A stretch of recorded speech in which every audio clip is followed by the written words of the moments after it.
언변에 능하지 못하였던 모세를 알고 있습니까? 두려움 속에 숨으려고 했습니다. 저는 하지 못합니다 라고 그렇게 절절매었던 모세를 하나님께서는 리더의 자리에 세우기도 하셨습니다.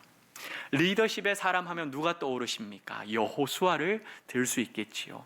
하나님의 마음에 딱 맞는 사람이다 라고 이야기를 할 거면 다윗을 또한 떠올리실 것입니다. 이러한 자들을 하나님께서는 높이 들어 사용하셨고, 주인공 자리는 저는 거부합니다 라고 이야기를 하면서도 뒤에 오실 예수 그리스도를 늘 선포하였던 의리파 세례 요한도 하나님께 쓰임 받았던 자입니다. 하지만 여러분, 천방지축 베드로, 이랬다가 저랬다가 하는 그런 베드로도 예수님께서는 제자로 삼아 주셨고, 예수님의 좌우 옆자리, 너무나도 높아 보이는 그 옆자리 저희들에게 주십시오 라고 때를 쓰면서 엄마 백을 사용하려고 했던 사람 누구죠? 야고보와 요한도 예수님께서는 복음의 사도로 삼아 주셨습니다. 이처럼 하나님께서는 사람을 통하여 일하시지만 잘 갖추어져 있는 사람들만 골라서 쓰는 것이 아니었다는 것이지요. 천방지축 베드로도 탐심 많았던 야고보와 요한도 복음의 사도로 사용하신 걸 보면, 여러분, 우리도 하나님의 손에 들려 쓰임 받을 수 있지 않을까, 나 같은 존재도 하나님께서 써주시지 않으실까라는 그런 기대감이 들지 않으십니까? 드십니까? 네. 그런 기대감이 없다면 하나님, 저도 사용하여 주시옵소서, 주님 손에 들려 쓰임 받고 싶습니다 라고 하는 그런 기도 제목 주님 앞에 올려드리는 우리 모두가 되길 간절히 소망합니다. 사랑하는 여러분들, 하나님께서는 원래도 여러분들을 너무너무 사랑하시고 하나님의 그 일에 요소 가운데에 요긴하게 사용해 주신 줄 믿습니다. 뿐만 아니라 그 하나님께서는 2024년도에도 하나님의 일을 펼쳐 가실 때에 여러분들을 택하시고 여러분들을 사용하셔서 하나님의 손에 가장 알맞도록 사용해 가실 줄 믿습니다. 그렇게 되길 또한 축복합니다. 이렇게 축복을 하는데도 불구하고 아멘이 안 나오는 걸 보면 어떻게 생각하느냐?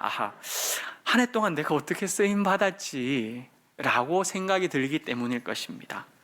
특별히 내가 한 일도 없는데 라는 질문이 떠오르기 때문에 아멘이 크게 안 나올 수도 있을 것입니다. 그런데 내년에는 어떻게 쓰임 받을까라는 질문하시는 분들이 많아서 아멘 소리가 크게 안 나올 수도 있다는 것이지요. 이런 분들 오늘 말씀을 더 잘 들으셔야 합니다. 왜냐?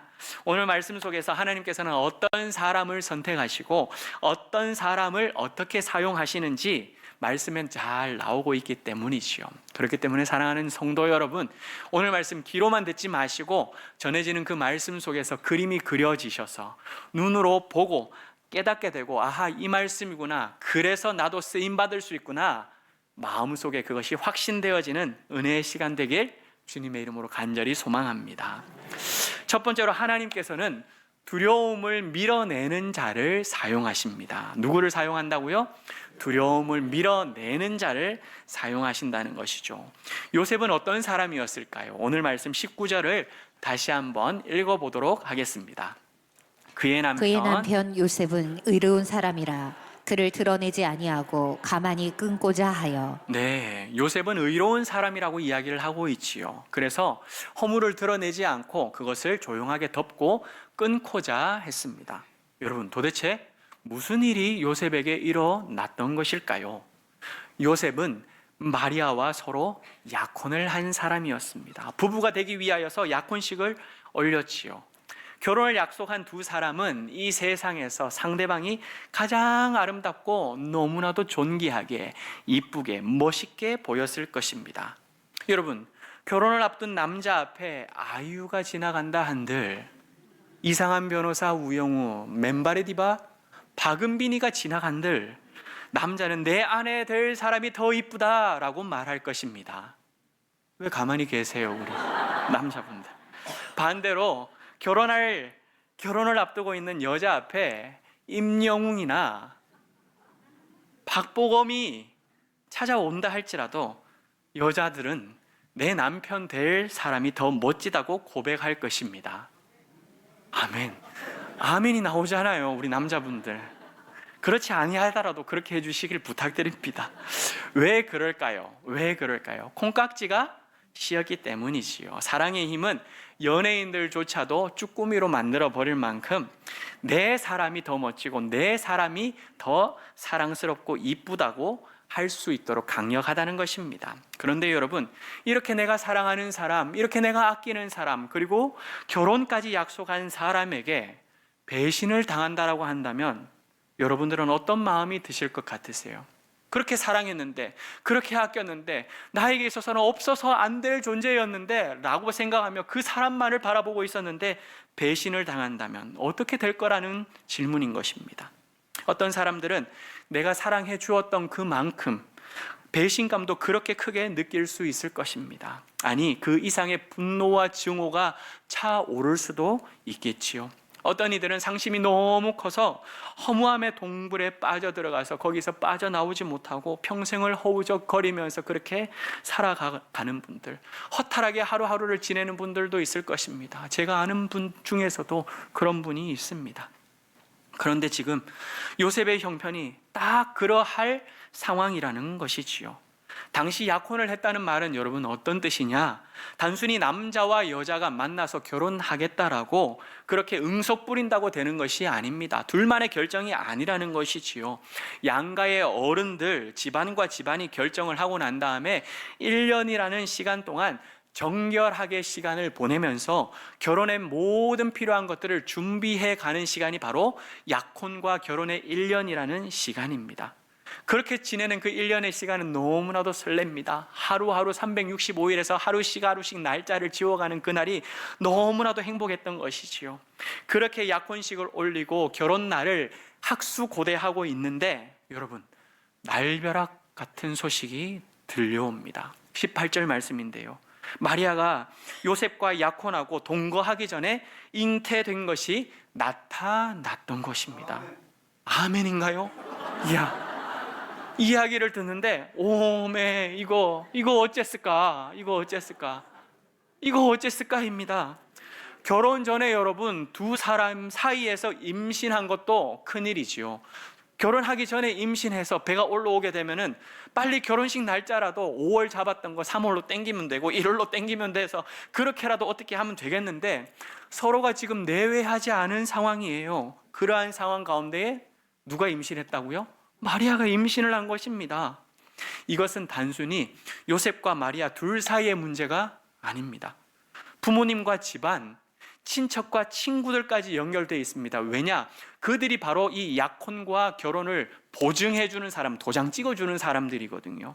이 일을 해결하기 위해서는 그들뿐만 아니라 사람의 목숨도 왔다 갔다 할 수 있는 심각한 일이었습니다. 왜요? 혼의 관계에서 부정을 저지르면 그냥 단순히 파혼하고 끝나는 것이 아니라 돌로 쳐 죽이는 율법적 관례가 그들에게 있었기 때문이지요. 그렇기 때문에 그냥 사람의 눈으로 보았을 때는 아멘이 나올 수 없고, 아멘한 것은 성령으로 잉태되었다는 것 때문에 아멘한 것이라고 생각합니다. 네. 그렇지만 단순히 사람의 눈으로 한번 보십시오. 오메 이거 어쨌을까? 라는 말만 나올 수밖에 없다는 사실이지요. 이 임신한 사실을 알게 된 요셉은 여러분 마음이 어땠을까요? 한숨이 푹 나올 것입니다. 왜 하필 나에게 이런 일이 생겼을까? 원망하는 마음이 찾아왔을 것이고요. 마리아에 대한 배신감, 내가 그렇게 사랑했는데, 내가 그렇게 아꼈는데 이게 무슨 일인가? 라고 하는 배신감이 치밀어 오를 수 있습니다. 이 문제를 어떻게 해결해야 할 것인지 요셉은 답을 찾지도 못한 채 근심하면서 잠을 이루지 못하고 이리 뒤쳐 저리 뒤쳐 하루하루가 모래알 씹는 것처럼 너무나도 괴롭고 힘들었을 수 있습니다. 그런데 요셉은 여러분 어떤 사람이라고 했습니까? 그는 의로운 사람이다 라고 이야기를 했지요. 여러분, 의로운 사람이다 라고 하는 단어를 해석해 보면 구약에 나타난 하나님의 율법의 말씀을 하나씩 잘 지키면서 그 말씀을 따라 경건하게 살아가는 사람이라는 그 뜻이 있습니다. 부정한 것을 용납하지 않는 아주 고든 성격의 소유자라고 하는 말이지요. 하지만 요셉은 그 의로운 사람, 아주 고든 사람임에도 불구하고 또한 마리아를 사랑하는 마음도 너무너무 컸습니다. 부정한 것을 용납하지 않는 율법이라는 창끝을 마리아에게 들이대면서 마리아를 추궁하거나 공개적으로 사람들 앞에 모욕을 주면서 돌에 맞아 죽는 자리로 마리아를 내몰지 아니하고 오히려 그 사실이 드러날까 봐 조심조심하고 모든 것을 그냥 싹 덮고 가만히 끊으려고 했던 것이지요. 단순히 의로운 자만 아니라 그렇게 사랑하고 지혜로운 자였던 것입니다. 그렇게 모든 것들을 결정했습니다. 아하, 이게 최고의 방법이다. 이래야지만 마리아도 살 것이고 나도 살지 않겠냐라고 하는 마음으로 마음을 정리하고 잠자리에 드는 그때에 주의 사자가 요셉의 꿈속에 찾아와서 말씀합니다. 그 말씀이 20절 말씀이거든요. 함께 읽어보겠습니다. 주의 사자가 현몽하여 이르되 다윗의 자손 요셉아, 네 아내 마리아 데려오기를 무서워하지 말라. 그에게 잉태된 자는 성령으로 된 것이라. 아멘. 주의 사자가 나타나 하는 말씀이 뭐라고요? 마리아 데려오기를 뭐 하지 말라? 무서워하지 말라. 그에게 잉태된 자는 성령으로 된 것이다. 걱정하지 말라라고 알려줍니다. 여기서 우리는 주님의 일을 감당하기 위해 필요한 첫 번째 요소를 발견할 수 있습니다. 무엇일까요? 두려움을 물리쳐야 한다는 것입니다. 주의 사자가 나타나서 요셉에게 가장 먼저 한 것은 뭐하라? 두려워하지 말라라고 이야기를 하고 있는 것이죠. 하나님의 일을 감당하기 위해서는 담대함이 필요하다는 것입니다. 대부분의 사람들을 한번 생각해 보십시다. 나도 한번 생각해 보십시오. 여러분들, 내가 안 해본 일을 하게 되면 두려움이 덜컥 내 앞에 서게 되지요. 그럴 때 어떻게 됩니까? 이야, 큰일 났다, 큰일 났다. 내가 안 해본 일인데, 내가 겪어보지 않은 일인데 이거 나 할 수 있을까? 라는 생각부터 들지 않겠습니까?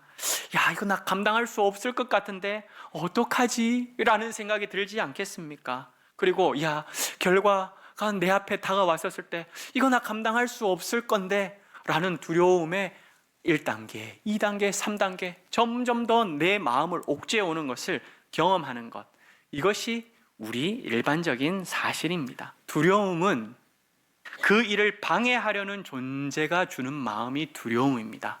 하지 못하도록 막는 존재가 주는 게 바로 두려움이라는 것이죠. 그런데 반대로 말씀을 통하여 우리가 지금 듣지 않았습니까? 강하고 담대한 마음은 그 일을 이루어 가시는 분, 그 일을 성취하시는 분, 그 일을 완성하시는 여호와 하나님 아버지께서 주시는 마음인 줄 믿으시길 바랍니다.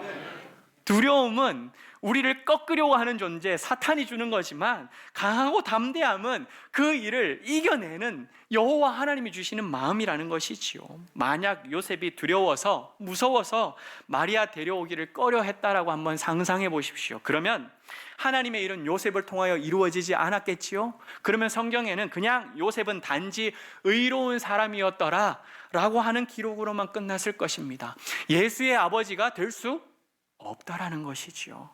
사랑하는 여러분, 하나님의 일을 이루기 위하여서는 첫 번째로 두려움을 걷어차고 강하고 담대해야만 한다는 것입니다. 한번 따라하겠습니다. 하나님, 지금까지도 강하고 담대했지만 앞으로는 더욱 강하고 더욱 담대하게 하옵소서. 아멘. 사랑하는 여러분, 지금까지도 여러분들 강하고 담대하셨지만 앞으로는 주님의 말씀으로 인하여서 하나님이 나와 함께 하심으로 말미암아 여러분들 더욱 강하고 더욱 담대한 믿음의 사람들 되시기를 주님의 이름으로 간절히 축복합니다. 아멘. 두 번째로 주님의 일을 감당하기 위해서는 하나님을 신뢰해야 합니다. 하나님을 믿어야 한다는 것이죠. 한번 따라하겠습니다. 하나님을 신뢰해야 합니다. 네, 하나님께서는 두려워하지 말고 겁내지 말라 말로만 위로하시는 분이 아닙니다. 입만 살아계신 분이 아니라는 것이지요. 그렇다면 어떻게 하셨을까요? 걱정을 덜어내고 걱정을 뻥 차버릴 수 있는, 담대할 수 있는 이유를 두 가지 요셉에게 들려주셨습니다. 그 첫 번째 내용이 20절 말씀인데요. 요셉을 누구라고 지금 부르고 있습니까? 다윗의 자손 요셉이라고 부르고 있습니다. 이스라엘 백성들은 메시아가 누구 자손으로 태어날 것이다 라고 알고 있었을까요? 어떻게 그렇게 잘 알고 계세요? 맞아요. 다윗의 자손 중에 태어날 것이다라고 믿고 있었습니다. 왜 그런가? 사무엘하 7장 말씀에 이렇게 하나님께서 예언해 주셨기 때문입니다. 함께 읽어보겠습니다. 여호와가 또 내게 이르노니 여호와가 너를 위하여 집을 짓고 내 수완이 차서 내 조상들과 함께 누울 때에 내가 네 몸에서 날 네 씨를 네 뒤에 세워 그의 나라를 견고하게 하리라. 그는 내 이름을 위하여 집을 건축할 것이요 나는 그의 나라 왕위를 영원히 견고하게 하리라. 내 집과 내 나라가 내 앞에서 영원히 보존되고 내 왕위가 영원히 견고하리라 하셨다 하라. 아멘. 여러분, 하나님께서는 선지자를 통하여서 다윗에게 이렇게 예언의 말씀을 주셨던 것입니다. 그렇기 때문에 이스라엘 백성들은 실제로 이 말씀을 믿고 살았기 때문에 마태복음 21장 9절 말씀을 보시면 다윗의 후손이라는 말을 메시아의 말과 동일하게 사용하고 있습니다. 그래서 다윗의 후손 예수 그리스도를 메시아로 여기면서 어떻게 찬양하지요? 호산나 호산나, 다윗의 자손 예수여, 이 땅에 오실 메시아다라고 그렇게 찬송을 했던 것입니다. 여러분, 이 말씀들을 보면서 요셉이 두려움을 던져버리고 강하고 담대할 수 있었던 첫 번째 이유가 여기에 있습니다. 메시아가 다윗의 자손으로 태어난다라는 것이고 요셉이 바로 그 다윗의 혈통이라는 것이지요. 메시아가 다윗의 후손으로 혈통 중에 나게 될 것인데 내가 바로 다윗의 혈통이라는 사실, 이것을 첫 번째로 깨닫게 된 것입니다. 하나님의 사자는 요셉이 다윗의 자손이라는 정체성을 깨닫게 해주심으로 말미암아 아하, 이게 그냥 지나가는 말이 아니구나, 나를 통하여 하나님의 뜻이 이루어질 수 있구나 라고 하는 것을 살짝 깨닫게 된 것입니다. 마지막으로 주님의 일을 감당하기 위해서 순종해야 합니다. 어디에서 그것을 알 수 있을까요? 24절, 25절 말씀에서 알 수 있습니다. 함께 읽어보겠습니다. 요셉이 잠에서 깨어 일어나 주의 사자의 분부대로 행하여 그의 아내를 데려왔으나 아들을 낳기까지 동침하지 아니하더니 나음에 이름을 예수라 하라. 여러분, 믿는다, 저 사람 믿었다라고 하는 말을 어디에서 확인할 수 있는 줄 아십니까? 순종하는 모습에서 알 수 있습니다. 듣고 난 다음에 아멘 했어요. 그래요, 맞아요, 그거 믿어요 라고 이야기를 하는데 순종하지 않으면 믿었다라고 이야기를 하기가 어렵다라는 것이죠. 그만큼 믿음과 순종은 서로 연결되어 있다라는 것입니다. 자신의 정체성이 다윗의 혈통이라는 사실을 깨닫고 처녀의 몸에서 아들이 태어날 것이다라는 약속의 말씀에 눈이 번쩍였다 할지라도 여러분, 그 말씀 그대로 믿고 순종하는 자리에 나아가는 것은 쉬운 일이 아닙니다. 만만치 않은 일입니다. 여러분, 한번 잘 생각해 보십시오. 하나님께서 두려워하지 말라고 말씀하셨지만 실제적으로 살아가야 하는 존재, 이 세상의 눈총과 손가락질을 다 당하면서 견뎌내야 할 사람은 누구입니까? 요셉이지 않습니까? 우리도 어떻습니까? 주일날 와서 말씀을 들어요. 수요일날 와서, 금요일날 와서 말씀을 듣고 울부짖으며 눈물하고 기도를 하나님께 올려드립니다. 그때는 마음이 강하고 담대하게 되지요. 막상 나아가서 세상 앞에서 또다시 부딪혀요. 또다시 휩쓸려 다녀요. 그러면 어떤 생각 드십니까? 걱정과 두려움이 앞섭니다. 왜요? 현실적으로, 실제적으로 이 세상에서 견뎌내야 할 사람은 바로 우리 자신들이기 때문이지요. 마찬가지예요. 세상에 눈총을 당하고 손가락질을 당하는 그 일을 겪어내야 하는 것은 요셉이었기 때문에 만만치 않은 일이라는 것입니다. 부정한 여인이라고 돌팔매질을 당할 법한 아내 마리아를 지켜내는 것은 누가 해야 할 일입니까? 그것도 요셉이 해야 될 일입니다. 함부로 밖에 나돌아다닐 수도 없을 것입니다. 혹여나 밖에 나갈 일이 있어서 간다면 옆에서 이쪽 사람 지켜봐야 되고 저쪽 사람 지켜봐야 되고 언제 갑작스럽게 닥쳐와가지고 돌로 아내를 내리칠지 모르는 그 긴박한 상황을 매 순간마다 이겨내야 하는 존재가 요셉인 것입니다. 그리고 여러분, 요셉의 직업이 무엇이죠? 목수입니다.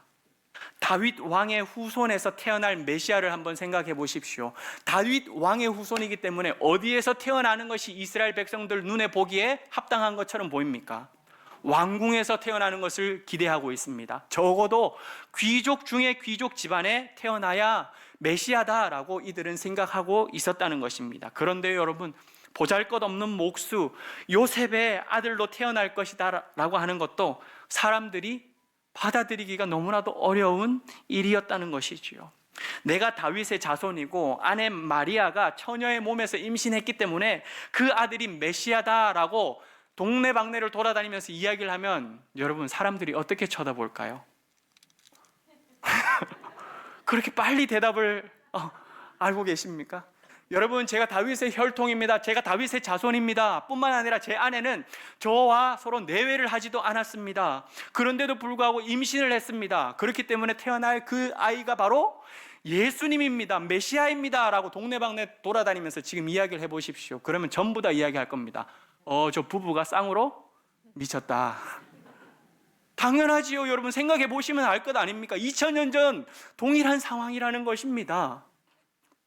뿐만 아니라 이단이라고까지도 이야기를 하겠지요. 지금 상황에서는 요셉은 이렇게 골치 아픈 일들을 다 감당하기가 너무나도 버거웠습니다. 그렇게 생각한다면 그냥 나 편하자고 파혼해버리면 되는 거 아닌가, 그냥 끊어버리면 되는 거 아닌가, 정리해버리면 되는 거 아닌가 라고 인간적인 방법과 계산을 가지고서 셈을 해볼 수도 있을 것입니다. 하지만 여러분, 요셉은 주의 사자의 분부대로 아내를 데려왔고 동침하지 않았으며 태어난 아들의 이름을 예수로 지었던 것입니다. 그대로 순종한 것이지요. 그래서 저는 요셉의 순종을 그냥 단순한 순종이 아니라 위험한 순종이라 부르고 오늘 설교 제목을 정한 것입니다. 사랑하는 여러분들, 하나님의 일에는 놀라운 신비가 숨겨져 있는데요, 그 신비를 풀어내기 위하여 뭐가 필요한 줄 아십니까? 순종이 필요해요. 순종이 필요합니다. 하나님께서 아들 예수 그리스도를 이 땅에 보내주시는데 여러분, 누구를 사용하십니까? 높은 사람을 사용하였습니까? 유명한 사람을 사용하였습니까? 대단한 사람을 사용하였습니까? 아니에요. 순종하는 사람들 한 명 한 명을 통하여서 그들을 통로로 삼으셔서 하나님께서는 아들 예수 그리스도를 이 땅에 보내신 줄 믿습니다. 우리가 살아가는 이 시대도 마찬가지예요. 아무리 의로운 사람이라 할지라도 우리를 위협하고 가로막는 그 두려움 앞에서 담대하지 않으면, 강하고 담대하지 않으면 아무 일을 할 수가 없습니다. 하나님이라 일을 할 수가 없다라는 사실입니다. 아무리 뛰어난 사람이라 할지라도 믿음의 사람이 되지 않으면, 하나님의 약속의 말씀을 신뢰하고 붙들지 아니한다면 우리는 하나님의 손에 붙들려서 하나님의 일을 감당할 수가 없다는 것입니다. 주님 손에 쓰임 받을 수 없다는 것이지요. 또한 우리가 아무리 똑똑하다라고 생각해 보십시오. 아무리 잘났다고 생각해 보십시오. 내 머릿속에 모든 것들을 다 헤아릴 줄도 알고 판단할 줄도 알고 정확한 정답만을 뽑아내는 그러한 똑똑한 사람이라 할지라도 여러분, 하나님의 말씀에 순종하지 않으면, 내가 스스로 판단해버리고 결정해버리고 내 뜻대로 해버리면 주님의 일을 이루어가는 이 시대의 주역이 될 수 없다라는 사실입니다. 하나님께서는 요셉의 그 위험한 순종을 받으시고 그 위험한 순종을 통하여서 통로로 삼으셔서 2000년 전에 이 땅에 성탄의 기쁨, 메리 크리스마스를 울려 퍼지게 하신 줄 믿습니다. 사랑하는 여러분, 요셉과 마리아가 예수님의 탄생을 위하여 그 위험한 순종을 감당했던 것처럼 우리는 예수님의 탄생을 이 세상에 선포하기 위하여, 알리기 위하여 이 시대, 여러분, 메리 크리스마스인데도 불구하고 메리 크리스마스라고 어디 써놓은 데가 없어요. 그냥 해피 홀리데이래요. 그냥 화이트 크리스마스가 되기만 하면 즐겁다는 것입니다. 이러한 시대 속에서, 예수님이 드러나지 아니하는 이 시대 속에서 이 시대에 우리의 왕으로 나신 그 예수 그리스도를 선포하는, 순종하는 자리에 동참하는 예수 그리스도의 자손, 예수님의 혈통들 다 되시기를 주님의 이름으로 간절히 축복합니다.